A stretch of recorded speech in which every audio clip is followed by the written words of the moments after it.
আসসালামু আলাইকুম সবাইকে। আশা করি আপনারা সবাই অনেক বেশি ভালো আছেন।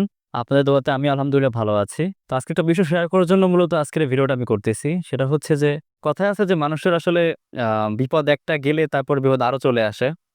তো আমার বর্তমানে এখন পরিস্থিতিটা সেই রকমের। গত কিছুদিন আগে আমি আন্দোলনের সময় আমি কিন্তু আপনাদের দেখিয়েছিলাম, তখনকার সময়ের যে কোটা আন্দোলনের সময় যে মানুষদেরকে যে গুলি করা হয়েছে, যে হচ্ছে আপনার বিভিন্নভাবে যে মানুষদেরকে যে আমাদের টর্চার করা হয়েছিল, সেখানে যে গুলি করা হয়েছিল, সেখানকার বেশ কিছু ভিডিও বা হচ্ছে ছবি কিন্তু আমি তখন শেয়ার করেছিলাম। শুধুমাত্র মানুষকে জানানোর জন্য যে আসলে আমাদের সরকার তখন আমাদের উপরে ঠিক কতটা হিংস্র ছিল। কিন্তু দেখা গেল যে সেই জিনিসটা করার কারণে কিন্তু আমার পেজে একটা ভায়োলেশন চলে আসে, যেটা হচ্ছে লিমিটেড অরিজিনিটি অফ কনটেন্ট চলে আসে। তো লিমিটেড অরিজিনেট অফ কনটেন্ট আসে মূলত হচ্ছে আপনার যদি আমার পেজ থেকে আমি অন্য কারো যে কনটেন্টটা আমার না সেটা যদি আমি শেয়ার করি তাহলেই আসে। তো আমার কাছে মনে হয় যে সেই কারণেই হচ্ছে আমার পেজে কিন্তু আমার মনিটাইজেশনটাকে তারা রেস্ট্রিক্ট করে দেয় এবং আমার মনিটাইজেশনকে তারা বন্ধ করে দেয়। এরপর থেকে কিন্তু আমি আর কখনোই আর কিন্তু মনিটাইজেশনের জন্য এপ্লাই করতে পারিনি। আপনি যদি দেখেন যে আমার কোনো ভিডিও থেকে কিন্তু কোনো প্রকারের কোনো ইনকাম হয় না। কারণ জাস্ট বিকজ অফ সেই মনিটাইজেশন রেস্ট্রিকশন এর কারণে, যেটা প্রায় ৩-৪ মাস হয়ে গেছে কিন্তু সেটা কিন্তু এখনো আমি সমাধান করতে পারিনি। আমি বেশ কিছু মানুষের সাথে কথা বলেছি। আমার অনেক শুভাকাঙ্ক্ষী ফুড ব্লগার যারা ছিলেন, অনেক Facebook এক্সপার্ট ছিলেন, তারা আমাকে তাদের সাধ্যমত সাহায্য করার চেষ্টা করেছে। কিন্তু সেটার কিন্তু কোনো সমাধান আমি আসলে এখন পর্যন্ত পাইনি। তো তখনকার সময় আসলে খুব বেশি মন খারাপ হয়ে গিয়েছিল, মন ভেঙে গিয়েছিল যে আসলে আমি যে এত কষ্ট করে ভিডিওগুলা করছি এটা আসলে আউটপুটটা কি? আমি কি পাচ্ছি? তারপর চিন্তা করলাম এই যে মানুষগুলোর ভালোবাসা আমি পাচ্ছি, প্রত্যেকটা মানুষ আমাকে খুব বেশি সাপোর্ট করতেছে। তাদের কথা চিন্তা করেও কিন্তু আমি আসলে মূলত ভিডিওটা করা চালিয়ে যাই। তো সবকিছু ভালোই যাচ্ছিল। মানিয়ে নিচ্ছিলাম যে সমস্যা ইনকাম না হোক, এট লিস্ট আমার স্কিলটা আস্তে, আস্তে বাড়ুক। আমার আস্তে, আস্তে ভিডিও বাড়ুক। মানুষ আমাকে পরিচিতি পাক, মানুষ আমাকে চিনুক। তো সেই কারণে আমি কিন্তু ভিডিওটা চালিয়ে যাই এবং সবচেয়ে বড় কথা হচ্ছে অনেক মানুষের সাপোর্ট ছিল যারা আমাকে বলছিল যে ভিডিওটা চালিয়ে যাও। সেই কারণে কিন্তু আমি আসলে ভিডিওগুলা চালিয়ে যেতাম। বাট গত পরশুদিন আরো একটা সমস্যা হয়।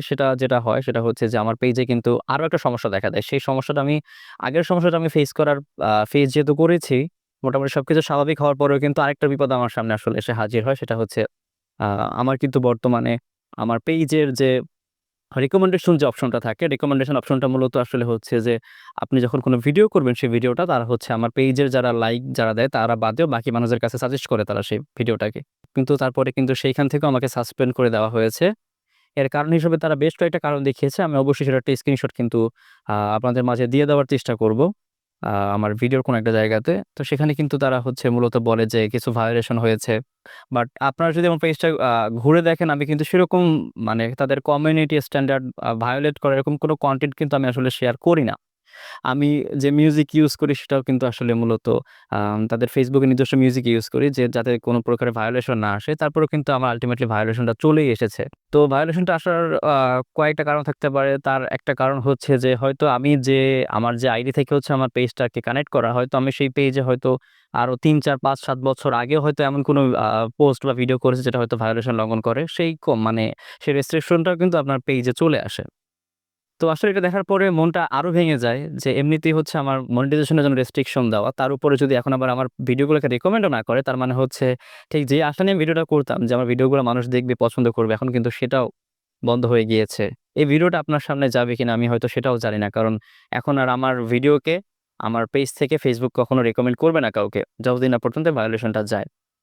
তো এই যে বিপদগুলো দিচ্ছে হয়তো আল্লাহ তাআলা আমাকে পরীক্ষা করার জন্য এই বিপদগুলোর মধ্যে আমাকে ফেলেছে। জানি না আসলে এগুলোর সমাধান কখন আমি পাবো।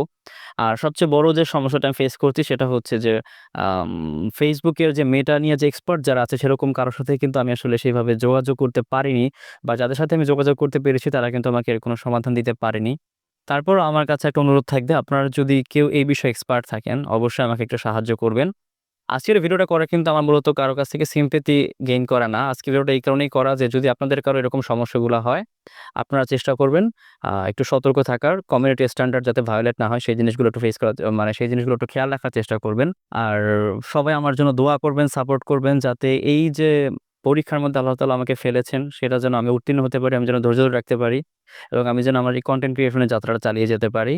এবং যদি কোনো এক্সপার্ট থাকেন যারা হচ্ছে এই বিষয়ে জানেন অবশ্যই আমাকে একটু হেল্প করবেন যে আমি কিভাবে আসলে আমার সেই লিমিটেড অরিজিনেট অফ কনটেন্ট এর যে আমার মনিটাইজেশন এর যে রেস্ট্রিকশনটা চলে এসেছে সেটা আমি ঠিক করতে পারি বা আমার যে এই যে কনটেন্ট রিকমেন্ডেড যে সাসপেন্ড করে দেওয়া হয়েছে সেটা আমি কিভাবে বন্ধ করতে পারি। হয়তো আমি নতুন পেজ চালাই, অনেক কিছু আসলে আমি জানি না, যেটা আপনারা জানেন, আপনারা যারা অভিজ্ঞ আছেন আমাকে একটু হেল্প করবেন। আর আমি আশা করব যে আপনারা আমাকে এভাবেই সাপোর্ট করে যাবেন, ঠিক যেভাবে আপনারা সাপোর্ট করতেছেন। সবাই ভালো থাকবেন এবং দোয়া করবেন আমার জন্য। আসসালামু আলাইকুম।